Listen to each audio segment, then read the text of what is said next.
사랑하는 성도 여러분, 안녕하십니까? 2025년도 5월 21일 수요일 새벽 예배를 살아계신 하나님께 드리도록 하겠습니다. 다같이 찬송가 301장 함께 찬양하시겠습니다.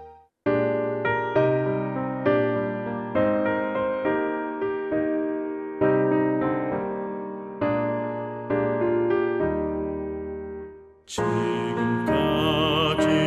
지내온 것 주의 크신 은혜라. 한이 없는 주의 사랑 어찌 이루 말하랴. 자나깨나 주의 손이 항상 살펴주시고 모든 일을 주 안에서 형통하게 하시네. 맘도 연약하나 새 힘받아 살았네. 물붓듯이 부으시는 주의 은혜 족하다.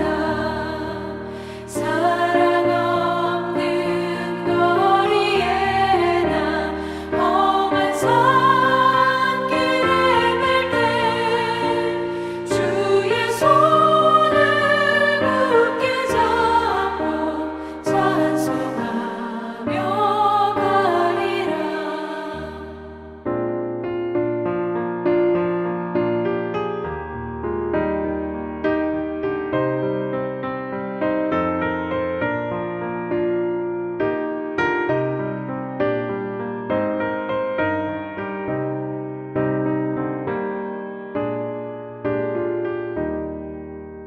주님 다시 배울 날이 날로 다가와.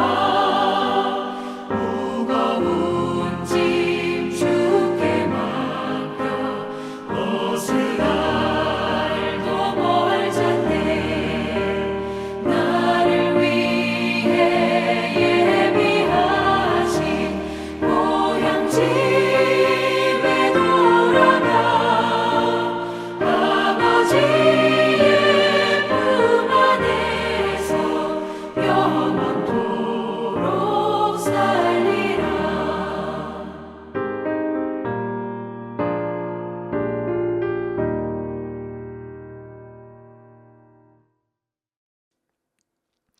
오늘 함께 나눌 말씀은 시편 13편 1절부터 6절까지의 말씀입니다. 여호와여, 어느 때까지니까 나를 영원히 잊으시나이까? 주의 얼굴 나에게서 어느 때까지 숨기시겠나이까? 나의 영혼이 번민하고 종일토록 마음에 근심하기를 어느 때까지 하오며 내 원수가 나를 치며 자랑하기를 어느 때까지 하리까? 여호와 내 하나님이여, 나를 생각하사 응답하시고 나의 눈을 밝히소서. 두렵건대 내가 사망의 잠을 잘까 하오며 두렵건대 나의 원수가 이르기를 내가 그를 이겼다 할까 하오며 내가 흔들릴 때에 나의 대적들이 기뻐할까 하나이다. 나는 오직 주의 사랑을 의지하여 싸우니 나의 마음은 주의 구원을 기뻐하리이다. 내가 여호와를 찬송하리니 이는 주께서 내게 은덕을 베푸심이로다. 아멘. 오늘 우리가 함께 읽은 본문 시편 13편은 일명 비탄시라고 불립니다. 즉 저자가 자신의 삶 속에서 일어난 고통과 위기 가운데 하나님께 절규하고 탄식하는 목소리가 담겨져 있는 시입니다. 혹시 오늘 말씀을 함께 나누시는 성도님들 가운데 자신의 삶이 고통 가운데 있거나 위기 가운데 있다고 생각되시는 분이 계시다면 오늘 이 시편 13편의 말씀을 통하여 여러분에게 하나님께서 주시는 위로와 은혜가 차고 넘치는 시간이 되길 간절히 소망합니다. 비탄시는 대부분 세 부분으로 구성이 되어 있습니다. 탄식과 간구, 확신의 부분으로 나눠져 있습니다. 1절과 2절까지의 말씀을 탄식, 또한 두 번째 부분인 3절과 4절까지의 말씀을 간구, 또한 마지막 5절과 6절까지의 말씀을 확신으로 비탄시는 크게 세 부분으로 구성이 되어 있어요. 하나님께서 자신의 간구에 응답하실 것을 확신하는 고백과 이에 대한 감사의 찬송을 드리는 부분을 마지막으로 이 비탄시가 마무리가 됩니다. 오늘 시편 13편 이 말씀은 찬양인 동시에 하나님께 올려드리는 다윗의 기도이기도 합니다.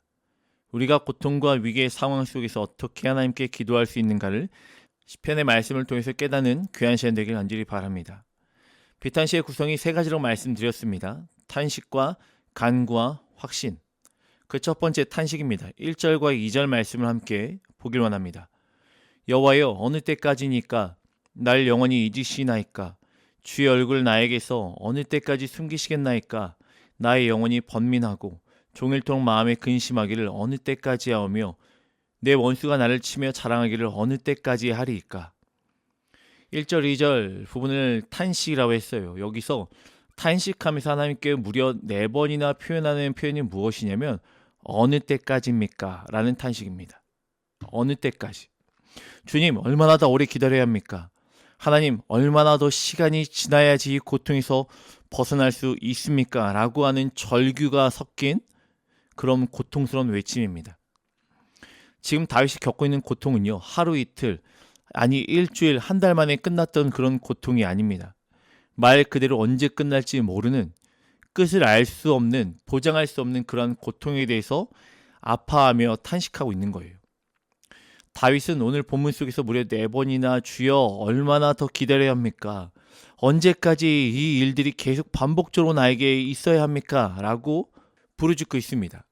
지금까지도 정말 오랜 시간 어렵고 힘들게 버텨왔지만 더 이상 얼마나 더 참고 인내해야 하나님의 구원이 펼쳐질지에 대해서 묻는 다윗의 절규 속에는요, 그의 좌절감도 있고요, 답답한 심정도 그 가운데 있을 수 있습니다. 우리들은 본문 속의 다윗의 심정을 이해할 수가 있어요. 때로는 우리는 곧바로 응답되지 않는 기도들 때문에 좌절하기도 합니다. 하루, 이틀, 일주일, 한 달, 아니 1년, 2년 아주 오랜 시간 기도했음에도 불구하고 내 삶에 여전히 아무런 변화가 일어나지 않고 내가 기도했던 것에 대해 응답받지 않았을 때, 문제가 해결되기는커녕 이전보다 더 악한 상황 가운데 우리가 처해져 있을 때 우리들은 답답함을 느낍니다. 우리도 느끼고 있던 이 답답함, 또한 좌절감, 또한 실망감을 맛보며 다윗은 또한 절규하며 하나님께 부르짖었지요. 하나님 도대체 언제까지입니까? 더 이상 참을 수 없을 정도의 절박한 상황 속에 처해 있는 다윗의 심정을 굉장히 잘 나타내고 있어요. 사실 다윗이 오늘 본문의 어떤 구체적인 사건과 상황 속에서 이 시를 썼는지는 알 수가 없습니다. 그러나 성경학자들은 이 시가 아마도 사울 왕의 추적을 피한 약 10년간의 도피 생활을 하던 중에 지은 것으로 일반적으로 해석합니다. 성경학자에 따라서 그의 광야 생활이 무려 15년쯤 되었을 때라고도 해석하기도 합니다. 나를 죽이려는 칼과 창을 들고 쫓아오는 수많은 원수들로부터 살아남기 위해 매일같이 도망치며 살아야 했던 시간이 1년도 아니고 2년도 아니고 무려 10년이라는 시간을 보냈을 때에 지었던 시입니다. 결코 짧은 시간이 아니죠. 다윗은 얼마나 힘들고 어렵고 또한 스트레스를 받으며 하루하루를 버텼을까요? 여러분 요즘 어떤 사람 때문에 마음이 많이 힘드실 때가 있으십니까? 참 희한하게도 대부분 나를 전혀 모르는 사람 때문에 내가 힘들어하는 경우는 거의 없습니다. 의외로 나와 가까웠던 사람 때문에 힘들거나 어려울 때가 많아요. 다윗의 경우도 마찬가지입니다. 나를 극도로 미워하고 죽도록 싫어하는 사람이 누굽니까? 다름이 아닌 장인입니다. 부인의 아버지, 장인인 사울이 다윗을 죽이려고 그의 목에 높은 현상금을 걸어 놓았습니다. 그래서 이스라엘의 모든 군사들과 현상금 사냥꾼들이 다윗의 목을 쫓아 추격하고 있습니다. 그러니 다윗이 얼마나 힘든 상황 가운데 있겠습니까? 나와 가장 가까운 사람이어야 될 사람, 또한 나를 가장 잘 알 것 같은 사람, 또한 제일 이해할 수 있는 그 사람을 통해서 마음이 아프고 힘들고 어렵단, 또한 이 시간이 단순히 하루 이틀 지나는 것이 아니라 계속하여 반복적으로 언제 끝날지 모르는 그 시간을 보내고 있노라면 얼마나 힘들고 어렵겠습니까?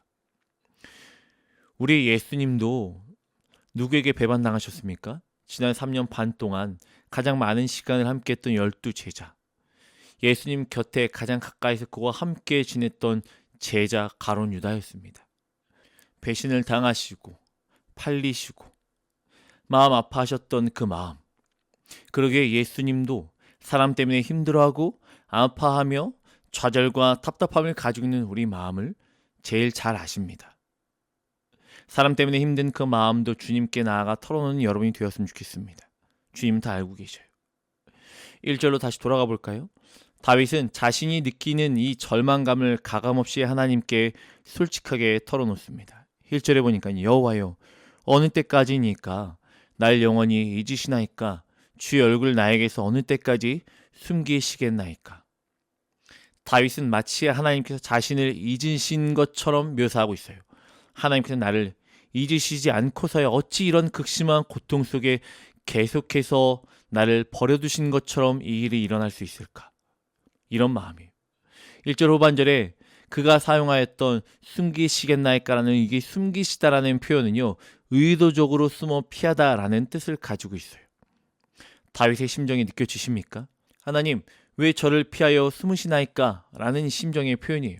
즉 다윗은 자신이 하나님을 버리지 않고 신실하게 섬겨왔고 계속해서 하나님의 얼굴을 찾아다니고 있지만 하나님은 계속해서 다윗을 피하여 숨고 계시다라는 뉘앙스를 전달하고 있어요. 따라서 1절, 2절에 나오는 다윗의 심정은 두 가지입니다. 절망감을 맛보았고요. 당혹감을 가지고 있어요. 절망감은 하나님께서 이 고통스러운 상황에서 건져주지 않으신다는 현실 속에 오는 절망적인 감정입니다. 당혹감은 그럼에도 불구하고 왜 하나님께서는 나를 구하지 아니하시고 나를 피하는 것처럼 내가 느껴지는가라는 그런 답을 알 수 없는 질문에서 오는 감정입니다. 2절 말씀해 볼까요? 나의 영혼이 번민하고 종일토록 마음에 근심하기를 어느 때까지 하오며 내 원수가 나를 치며 자랑하기를 어느 때까지 하리이까. 하나님께서 그를 잊으신 것 같고 아무리 기도해도 자신을 피해 숨고 계신 것처럼 느껴진 다윗은 이제 스스로 비통해하면서 마음속에 자기 영혼에게 말을 걸고 있어요. 다윗은 자신이 겪고 있는 이 고통스러운 마음을 누군가에게 나눌 만한 사람이 없었습니다. 그 외로움 가운데 그는 자기 혼자 고통을 끌어안고 마음에 근심하고 있었던 것입니다. 도대체 이해되지 않는 상황을 어떻게 해석해야 되는 것일까? 왜 하나님은 나를 이런 상황에 오래도록 내어 버려두시는 것일까? 왜 하나님은 아무 일도 하지 않는 것처럼 느껴지게 하시는 것일까? 다윗은 자신이 언제까지 이런 비통함 속에서 홀로 외롭게 눈물 흘리며 살아가야 하는가에 대해서 하나님께 물었어요. 2절 후반절에 뭐라고 나옵니까? 내 원수가 나를 치며 자랑하기를. 다윗의 원수들은 자신들이 다윗을 제압했다고, 이제 다윗은 끝났다고 사람들에게 자랑하며 교만해야 하는 사람들이 있다라는 것입니다. 다윗은요, 거인 골리앗을 잡은 후에 이스라엘 국가에서 승승장구하였던 사람입니다. 사울이 그를 미워하기 전까지는 천부장까지 했던 사람입니다. 오늘날로 말하면 군대에서 별을 달았던 장군입니다. 그러나 이 시를 쓸 당시에는 다윗은 국가에서 쫓겨나서 광야에서 아무것도 아닌 도망자의 신분으로 전락해 버렸어요. 그 사이 이참에 다윗을 밟아버리고 그를 죽이려고 했던 다윗의 원수들은 경제적으로 그리고 정치적으로 더 높은 자리에 올라가 있게 되었습니다. 한때 사람들에게 존경을 받던 다윗은 이제 사람들에게 오해를 받아 손가락질을 받고 욕먹는 입장이 되었어요. 반면 그의 원수들은 사람들에게 추앙을 받고 인정받는 높은 위치에 서게 되었습니다. 이런 상황이 오래도록 지속되니 다윗의 마음에 더욱 절망감과 아픔과 힘듦이 찾아오고 있었다는 것입니다. 이런 마음을 가지고 1절과 2절의 이 비탄시에서 탄식하며 하나님께 간구하였어요. 이 두 번째입니다.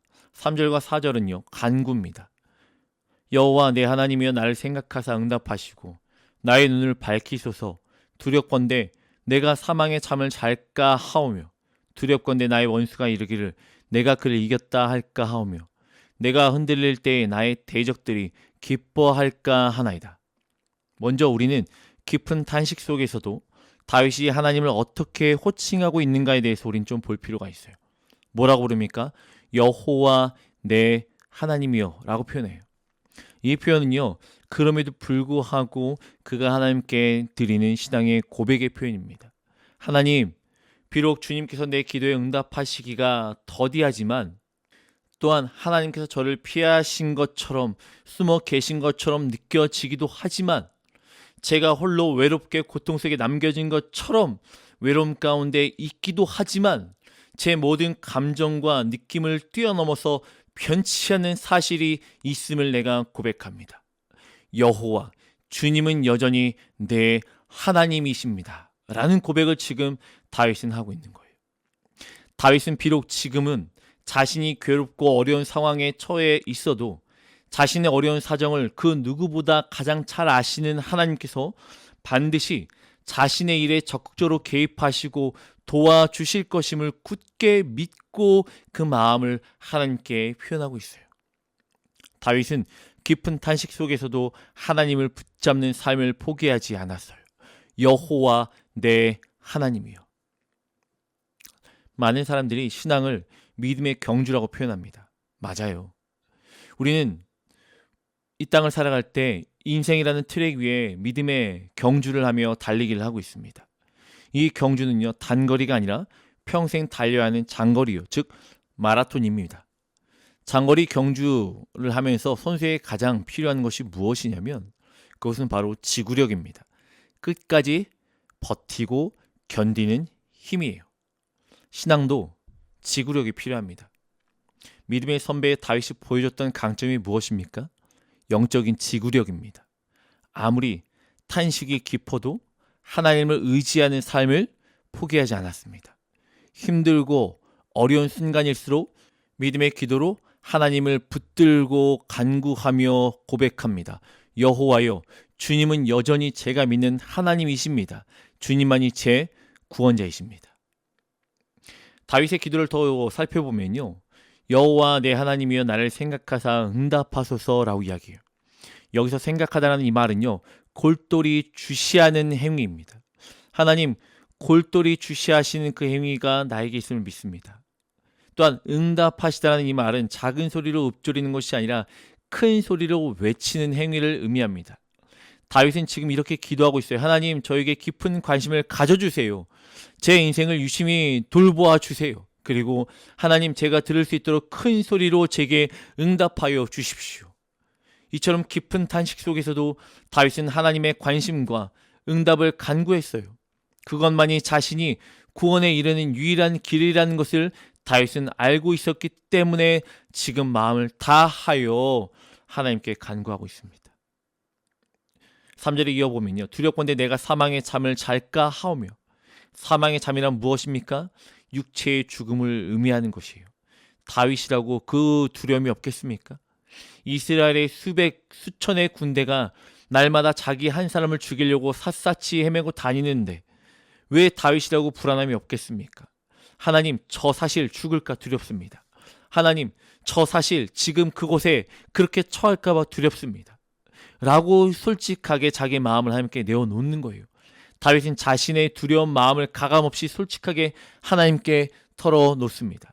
그리고 4절에 두렵건대 나의 원수가 이르기를 내가 그를 이겼다 할까 하며 내가 흔들릴 때 나의 대적들이 기뻐할까 하나이다.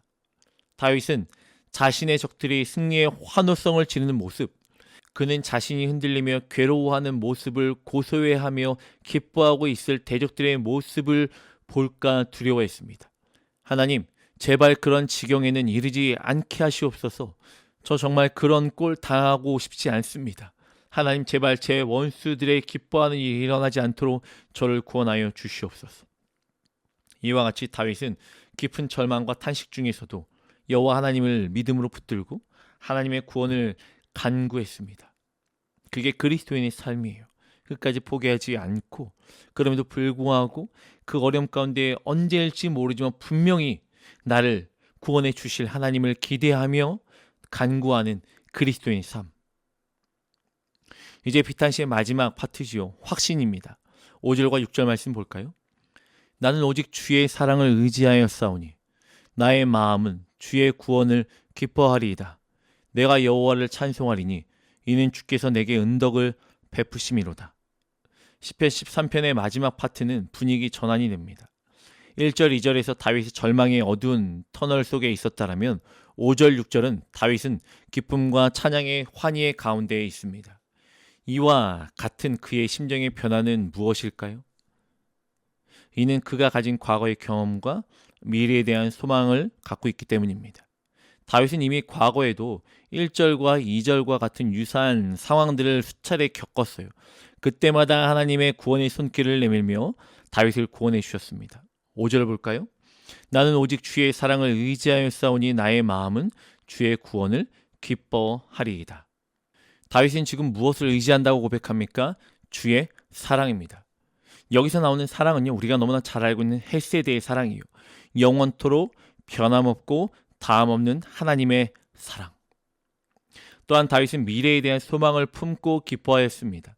하나님의 변치 않는 그 사랑이 지금뿐만이 아니라 앞으로 다가올 미래에도 계속 그에게 있을 것임을 확신하며 고백하고 있습니다. 지금 이 고백을 하고 있는 다윗의 문제가 해결되었습니까? 아니죠. 그의 상황이 조금이라도 진전이 있었습니까? 아닙니다. 그럼에도 다윗은 여전히 절망 속에, 절망 가운데 놓여 있었습니다. 그럼에도 다윗은 의심 없이 믿고 확신했습니다. 하나님의 헷세대의 사랑, 하나님 아버지의 변함없는 사랑에 과거에는 나를 붙드셨고 지금도 나를 붙들고 계시고 앞으로도 미래에도 나를 붙드실 것을 내가 확신하기에 나를 이 어려움과 고통 속에서 구원해 주실 것이다 라는 이 고백. 6절의 마지막 고백은요, 내가 여호와를 찬송하리니 이는 주께서 내게 은덕을 베푸심이로다. 하나님, 저는 이 고통 가운데에서도 주님을 찬송할 것입니다. 왜냐하면 주께서 내게 은덕을 베풀어 주셨기 때문입니다. 라고 하는 신실한 신앙의 고백을 드리고 있습니다. 사랑하는 성도 여러분, 하나님이 없는 이 세상의 절망은 단지 절망일 뿐일 것입니다. 그러나 살아계시고 지금도 역사하시는 하나님, 특별히 변함없는 사랑, 헷세드로 우리를 대해 주시는 아버지 하나님을 믿음으로 붙들 수 있다면 우리에게 절망은 희망의 또 다른 이름일 뿐일 것입니다. 하나님의 변함없는 사랑을 의심하지 않는 여러분이 되길 간절히 소망합니다. 하나님은 우리에게 이 변함없는 사랑을 자격 없는 우리에게 베풀어 주시기 위해, 우리 죄를 사하여 주시기 위해서 그의 하나밖에 없는 아들 예수 그리스도를 십자가에 달려 대신 죽게 하셨습니다. 자기의 하나밖에 없는 아들을 죽게 하시기까지 하나님은 우리를 사랑하십니다. 우리가 예수 그리스도를 나의 구주로 모셔드린다면 이 하나님의 사랑은 우리를 위한 것이 됩니다. 사랑하는 성도 여러분, 영적인 지구력을 가집시다. 예수 그리스도 안에 있는 자에게 절망은 희망의 또 다른 이름일 뿐이지, 이 절망을 통해 우리는 절대 쓰러지거나 낙망하거나 절대 넘어지지 않습니다. 오늘도 그 은혜 가운데 거하게 하실 하나님을 기대하며 하나님 앞에 주시는 참된 평안함과 은혜로 감사가 차고 넘치는 삶을 살아가는 사랑하는 성도님들 되시길 주님의 이름으로 간절히 축원합니다. 함께 기도하겠습니다. 하나님 감사합니다. 우리가 허락하셨던 그 크신 사랑 잊지 않길 원합니다. 내 앞에 산이 있다 할지라도, 거친 파도가 온다 할지라도 잠잠케 하실 하나님, 그것이 언제 끝날지는 알 수 없지만 분명한 것은, 우리가 확신할 수 있는 것은, 그럼에도 하나님은 우리의 손을 놓지 아니하시고 우리와 함께 하신다는 그 확신을 가지고 승리하며 감사함으로 살아갈 수 있도록 인도하여 주시옵소서. 세상은 우리에게 아니라고 할지언정 하나님, 그 하나님 한 분만은 우리에게 내가 너와 함께 한다는 그 사실을 잊지 않게 하실 것임을 우린 믿으며, 또한 그 말씀을 붙들고 그 크신 사랑 안에서 오늘도 승리하며 살아갈 수 있는 귀한 성도님을 낼 수 있도록 축복하여 주시옵소서. 사랑합니다 주님, 예수님의 이름으로 기도합니다. 아멘. 그 크신 하나님의 사랑에 감사하고 또한 그 사랑으로 오늘 하루도 행복함에 살아갈 수 있는 우리 사랑하는 성도님들 되시길 주님의 이름으로 간절히 축원합니다.